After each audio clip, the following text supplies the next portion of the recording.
মাঝরাতে সম্পত্তির দলিল চুরি করার আগেই রাঙ্গার হাতে ধরা পড়ল বৃন্দা ও সাত্তকী। হ্যাঁ বন্ধুরা, আমরা এমনটাই দেখতে পাবো রাঙ্গামাটির তীরন্দাজ ধারাবাহিকের আগামী পর্বগুলোতে।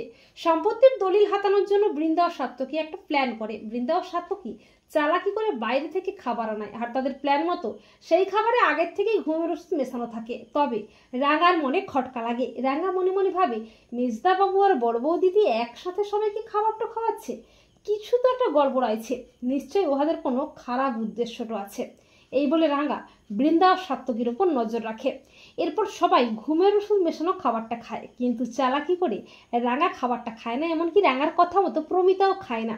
সবাই খাবার খাওয়ার পরে গভীর ঘুমে আচ্ছন্ন হয়ে পড়ে, কিন্তু রাঙ্গা ও প্রমিতা বৃন্দা ও সাত্তকীর ওপর নজর রাখে। এরপর বৃন্দা ও সাত্তকী সুযোগ বুঝে প্রমিতার ঘরে যায় সম্পত্তির দলিল চুরি করতে। রাঙ্গা ও বৃন্দার পিছু পিছু যায়। বৃন্দা যখনই আলমারি থেকে দলিলটা চুরি করে পালাবে করে, ঠিক তখনই রাঙ্গা বৃন্দাকে হাতে নাতে ধরে। রাঙ্গাকে দেখে ভয় পেয়ে যায় বৃন্দা।